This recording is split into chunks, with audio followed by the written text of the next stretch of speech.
Hello everyone, welcome back to Impulse YouTube channel. இப்போ நம்ம பார்க்க போறது காப்பீடுகள் பத்தி. சோ விவசாயத்துக்கு என்னென்ன காப்பீடுகள் கொடுத்தாங்க அப்படிங்கறத பத்தி நம்ம இந்த வீடியோல பார்க்க போறோம். சோ காப்பீடுகள் கொடுக்கிறதுக்கான முக்கியமான நோக்கம் என்ன அப்படிங்கறத ஃபர்ஸ்ட் பார்ப்போம். சோ காப்பீடுகள் அப்படிங்கிறது எதுக்காக அப்படின்னா வறட்சியில இருந்தும் வெள்ளம், புயல், சூறைக்காற்று அப்படி இல்லைன்னா அந்த பர்டிகுலர் செடிக்கு வந்து நோய் தாக்குறது இந்த மாதிரியான ஏதாவது ஒரு விஷயம் இல்ல இயற்கை பேரிடர்கள் மூலியமா அந்த பயிர் கம்ப்ளீட்டா அழிஞ்சு போகுது அப்படின்னா அப்படி அழிய போகக்கூடிய ஒரு பயிர்களுக்கு ஒரு காப்பீடு வழங்குறோம்.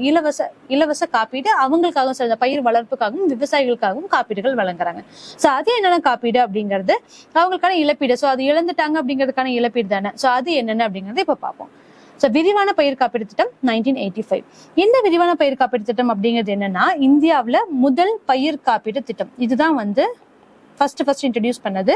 இதுல என்ன அப்படின்னா நம்மளுக்கு ஏதாவது வந்து இப்ப இயற்கை பேரிடர்கள் நடக்குது இல்லையா. சோ அந்த இயற்கை பேரிடர்கள் மூலமா ஒரு பயிர் பாதிக்கப்படும் போது ஏதாவது ஒரு விஷயங்கள் மூலியமா நம்ம வளர்ந்துருக்கு இல்ல அறுவடை செய்யறதுக்கு முன்னாடி இந்த மாதிரி எல்லாமே முடிஞ்சு ஆல்மோஸ்ட் நாளைக்கு அறுவடை செய்யறோம் இல்லைன்னா இன்னும் ஒரு வாரத்துல அறுவடை செய்யும் போது இந்த பயிர் அழிஞ்சு போகுது அப்படிங்கிற பட்சத்துல சோ என்ன பண்றாங்க அப்படின்னா காப்பீடு நிறுவனத்து மூலியமா அவங்களுக்காகன்னு சொல்லி ஒரு மினிமம் பிரைஸ் வந்து முதல்ல கொடுக்குறாங்க. சோ இப்ப என்ன வித்தா அறுவடை செஞ்சு முடிச்சதுக்கு அப்புறம் நம்ம வித்தாதான் அவங்களுக்கு ப்ராஃபிட் கிடைக்கும். இந்த மாதிரியான விஷயங்கள் என்ன ஆகும், கம்ப்ளீட்டா வந்து லாஸ் ஆகும். சோ அதை சார்ட் அவுட் பண்றதுக்காக தான் இந்த விரிவான பயிர் காப்பீடு திட்டம் கொண்டு வராங்க. இது மூலமா குறைந்தபட்சம் மினிமம் ஒரு இருப்பு தொகை கொடுக்கணும் அப்படிங்கறத இதுல கொண்டு வந்தாங்க. சோ அடுத்தது இந்திய தேசிய வேளாண் காப்பீட்டு கழகம் 2002ல கொண்டு வராங்க. சோ இந்த கழகத்தின் மூலியமா இந்த காப்பீட்டு கழகம் மூலியமா என்ன ஆகுது அப்படின்னா இந்த வேளாண் காப்பீட்டு கழகம் மூலியமா இழப்பீடுகள் நம்ம வழங்குறோம். எந்தெந்த பயிர்களுக்கு வந்து பாதிப்படையுதோ அந்த பயிர்களுக்கு இழப்பீடு வழங்குறோம். அது மட்டும் இல்லாம வேளாண்மைக்காக தொடங்கப்பட்ட முதல் காப்பீட்டு கழகம் அப்படின்னு சொல்லி பார்த்தோம் அப்படின்னா இதுதான் 2002ல கொண்டு வராங்க. சோ நெக்ஸ்ட் ஒன் இந்திய வேளாண்மை காப்பீட்டு திட்டம் NAIS. So national agriculture insurance scheme. So இது எப்போ கொண்டு வராங்க அப்படின்னா 1999 to 2005. ஸோ இதுவும் அதே மாதிரி என்ன அப்படின்னா இப்போ ஏதாவது இயற்கை பேரிடர்கள் மூலயமா ஏதாவது ஒரு நம்மளோட பாதிப்பு ஏற்படுது அப்படின்னா இயற்கை பேரிடர்கள் மூலயமா பாதிப்பு ஏற்படுது அப்படின்னா அப்போ விவசாயிகளுக்கு உச்ச வரம்பு நிர்ணயம் செய்யறாங்க. ஸோ முதல்ல என்ன இந்த காப்பீட்டு திட்டம் விரிவான பயிர் காப்பீட்டு திட்டம் அப்படிங்கிறது மினிமம் பிரைஸ் கொடுக்குறாங்க. இதுல வந்து மேக்சிமம் பிரைஸ் கொடுக்குறாங்க. ஸோ உச்ச வரம்பு நிர்ணயம் செய்யாமல் இழப்பீடு வழங்கப்படும். ஓகேவா. சோ இதுல next Kisan call centre 2004. So இந்த கிசான் கால் சென்டர் அப்படிங்கிறது ரொம்ப முக்கியமா இருந்தது. இதுல என்ன அப்படின்னா நம்மளோட என்ன ஒரு பிரச்சனை விவசாயிகளுக்கு என்ன ஒரு பிரச்சனைனாலும் இல்ல எது சார்ந்த நம்ம மரங்கள் சார்ந்தோ எந்த ஒரு பிரச்சனை இருந்தாலும் இந்த கால் சென்டர்ஸ் மூலமா அவங்க யூஸ் பண்ணிக்கலாம்.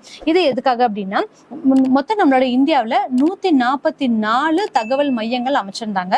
ஸோ அந்த தகவல் மையங்கள் மூலியமா என்ன அப்படின்னா 1551 அப்படிங்கக்கூடிய ஒரு டோல் ஃப்ரீ நம்பர். ஸோ இந்த டோல் ஃப்ரீ நம்பர்ஸ் மூலியமா நம்மளுக்கு அக்ரிகல்ச்சர் சார்ந்த எந்த ஒரு டவுட்ஸா இருந்தாலும் அதுல கிளாரிஃபை பண்ணிக்க முடிஞ்சிச்சு.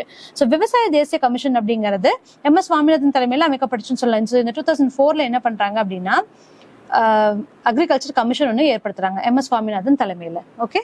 சோ அடுத்தது வர்ஷா பீமா 2005. சோ இது என்ன அப்படின்னா இப்ப நம்மளுக்கு வருஷா அப்படின்னாலே மழை அப்படின்னு சொல்லி அர்த்தமா. சோ வர்ஷா பீமா 2005 அப்படிங்கிறது பீமா அப்படிங்கிறது காப்பீடு அப்படின்னு சொல்லி பொருள். சோ இது என்ன பண்றாங்க அப்படின்னா இப்ப நம்மளுக்கு சவுத் வெஸ்ட் மான்சூன் வருதுல தென்மேற்கு பருவக்காற்று வருது இல்ல. சோ தென்மேற்கு பருவக்காற்று வரும்போது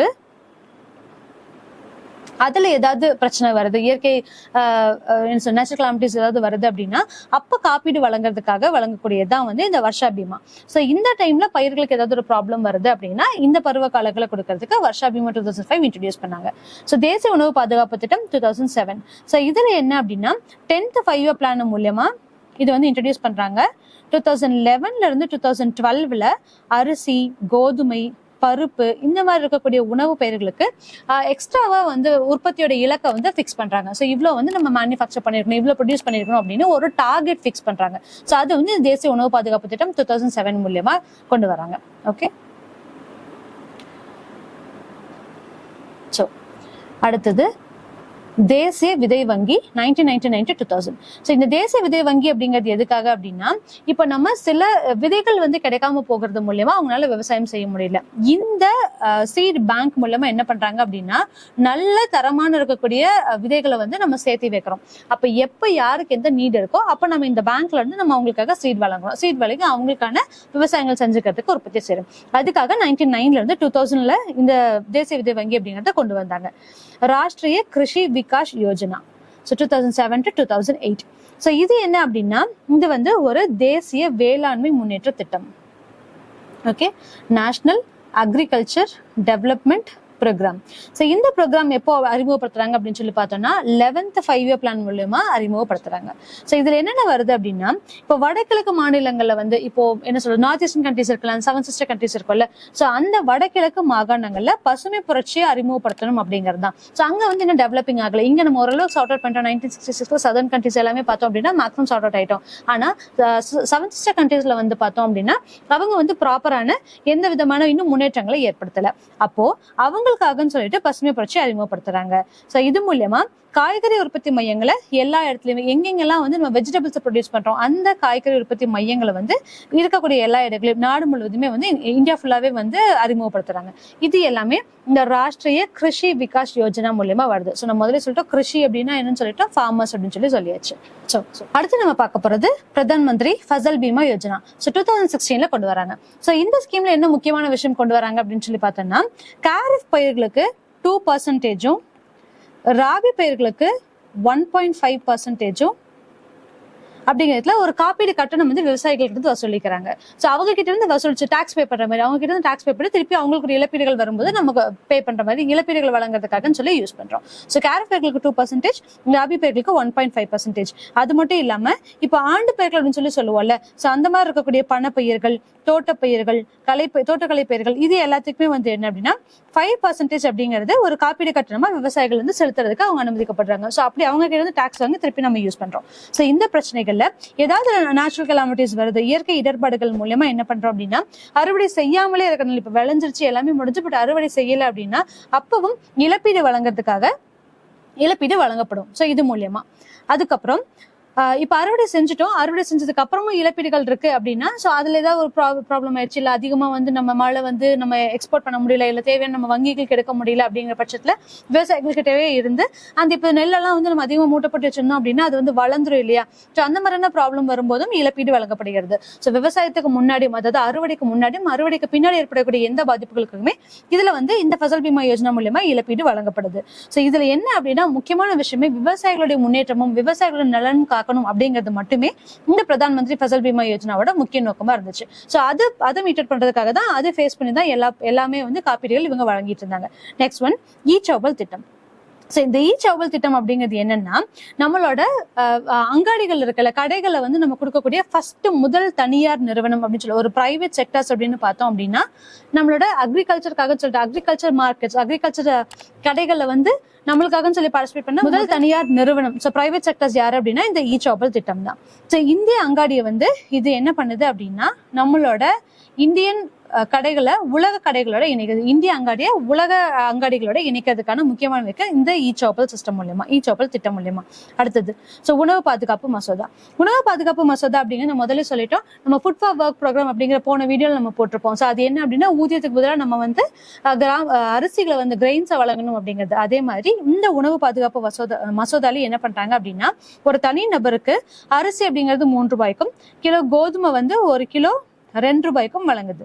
சோ இந்த சட்டம் எப்படி நடைமுறைக்கு வந்துச்சு அப்படின்னு சொல்லி பாத்தீங்கன்னா 2013 இருந்து உணவு பாதுகாப்பு மசோதா, அதாவது அரிசி வந்து 3 ரூபாய்க்கும் கோதுமை 2 ரூபாய்க்கும் அப்படிங்கக்கூடிய திட்டத்தை நடைமுறைக்கு கொண்டு வராங்க. சோ அடுத்தது இ-நாம், நேஷனல் அக்ரிகல்ச்சர் மார்க்கெட்டிங் 2015. ஸோ இது மூலமா இ-நாம் அப்படிங்கிறது என்னன்னா ஒரு agriculture marketing, national agriculture marketing. So online மூலியமா நம்மளுக்கு வழங்கக்கூடிய ஒரு அக்ரிகல்ச்சர் மார்க்கெட்டிங்கா இருக்கு. ஸோ இதுவும் அப்படின்னு பார்த்தோம்னா ஒரு நேஷனல் தேசிய வேளாண்மை அங்காடி. ஸோ இதுவும் என்ன நம்மளோட மொத்த இந்தியால 585 நாடு முழுவதும் 585 அங்காடிகளை நம்மளோட போர்ட்டல் மூலியமா, எலக்ட்ரானிக் போர்ட்டல் மூலியமா மின்னணு தளத்தோட இணைக்கிறாங்க. 2018 இணைக்கிறது அப்படின்னு வந்து 2015 ஒரு நார்ம் எடுத்தாங்க. ஓகே. ஸோ அதுக்கப்புறம் 2017 200 அங்காடிகளும். ஸோ இதோட முயற்சியா முதல்ல 200 வந்து 2017 அதுக்கப்புறம் 2018 பாக்கி இருக்கக்கூடிய 185 அங்காடிகளையும் வந்து போர்ட்டல் மூலியமா இணைக்கணும் அப்படிங்கிறது இதுல ஒரு நோக்கமா கொண்டு வந்தாங்க.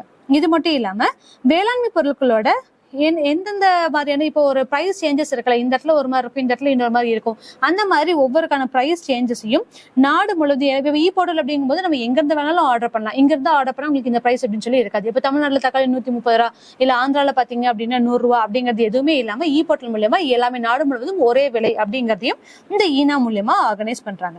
Okay. So next one Kisan Swetha.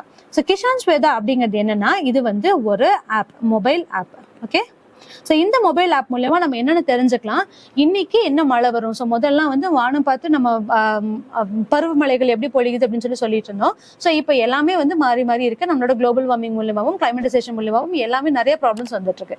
So அதுக்கு இந்த கிசான் சுவேதா அப்படிங்கக்கூடிய ஒரு மொபைல் ஆப். ஸோ இந்த ஆப் என்ன அப்படின்னா இன்னைக்கு நம்மளோட மொத்தம் என்வைரன்மெண்ட் பத்தியும் நம்மளோட சந்தை பொருட்களோட விலைகள் பத்தியும் எல்லாமே இந்த ஆப் மூலமா நம்ம தெரிஞ்சுக்கலாம். இன்னைக்கு எவ்வளவு வெயில் இருக்கு, இன்னைக்கு மழை வருமா வராதா, அது மட்டும் இல்லாம ஒரு மார்க்கெட்ல நம்மளுக்கு என்ன பிரைஸ்ல ஒவ்வொரு பொருளும் கிடைக்குது, என்ன மாதிரி நம்ம சேல் பண்ணிக்க முடியும், விற்பனை வசதி, இது எல்லாமே இந்த கிசான் சுவேதா அப்படிங்கிற ஆப் மூலமா நம்ம தெரிஞ்சுக்கலாம். நெக்ஸ்ட் ஒன், ஸோ இரண்டாம் நிலை வேளாண்மை. ஸோ இரண்டாம் நிலை வேளாண்மை அப்படிங்கிறது என்னன்னா ரொம்ப சிம்பிள். ஸோ செகண்டரி ஸ்டேஜ் இதுல என்ன கொண்டு வராங்க அப்படின்னா 12th 5-year பிளான்ல இன்ட்ரடியூஸ் பண்றாங்க. ஸோ எதுக்காக அப்படின்னா நம்ம பண்ணைகளை வளர்க்கக்கூடிய செடிகளுடைய மதிப்பை கூட்டணும் அப்படிங்கிறது இதோட முக்கியமான விஷயம். ஸோ மூலிகை செடிகள் மூலியமா மருந்து எடுக்கிறது, ஸோ கம்ப்ளீட்டா அலோபதி மட்டுமே இல்லாம நேச்சுரோபதிஸ் இந்த மாதிரி இதையுமே வந்து கொண்டு வராங்க. ஆயுர்வேதிக் மூலியமா வந்து நம்ம மருந்து எடுக்கிறது இந்த இரண்டாம் நிலை வேளாண்மையில எடுக்கிறாங்க. ஸோ உணவு தானியங்கள் மூலியமா புரதச்சத்தை உருவாக்குதல். So fortification. ஸோ ஃபார்ட்டிஃபிகேஷன் மூலமா என்ன பண்றாங்க அப்படின்னா யாருக்கு என்ன ப்ராப்ளம் அப்படிங்கிறது அது மூலியமா புரதச்சத்தை கொண்டு வரணும் அப்படின்னு சொல்லிட்டு. இப்போ நம்ம தங்க அரிசி அப்படின்னு சொல்லி எல்லாம் பாக்குறோமா, சோ அது என்ன அப்படின்னா ஃபார்ட்டிஃபைட் பண்ணுது, விட்டமின் ஏவை வந்து என்ரிச் பண்ணி நம்மளுக்கு ஒரு அரிசி கொடுக்குறாங்க. ஸோ இதுதான். அது மட்டும் இல்லாம நிறைய இப்போ பிடி கத்திரிக்காய், பிடி கடுகு, இந்த மாதிரி நிறைய நம்மளுக்கு பயோடெக்னாலஜி யூஸ் பண்ணி நம்ம ஒவ்வொரு பொருட்களையும் உற்பத்தி செய்யறோம். அது எதுக்காக அப்படின்னா உணவு பொருட்களையே அதுக்கு வேணுங்கக்கூடிய ப்ராப்ளம்ஸ் சால்வ் பண்ணிட்டு நம்மளுக்கான புரதச்சத்தை உருவாக்கணும் அப்படிங்கிறதுக்காக கொண்டு வரப்பட்டதுதான். ஸோ அது மட்டும் இல்லாம வைக்கோல் மூலியமா நார் உற்பத்தி செய்யறது போன்றவை இந்த இரண்டாம் நிலை வேளாண்மைகளை வந்து முக்கியமா கொண்டு வரப்பட்ட ஒரு விஷயங்கள். ஸோ இதுல என்ன அப்படின்னா நம்ம விவசாயத்தை மட்டுமே இல்லாம அதோட சேர்ந்து மித்த விஷயங்களையும் ஊக்குவிக்கணும் அப்படிங்கிறதுக்காக கொண்டு வரப்பட்டதான் இந்த இரண்டாம் நிலை வேளாண்மை. ஸோ இந்த மாதிரியான ஒரு இன்ஃபர்மேட்டிவ் கண்டென்ட்ஸ் வேணும்னா இம்பல்ஸோட யூடியூப் சேனல் சப்ஸ்கிரைப் பண்ணிக்கோங்க. தேங்க்யூ.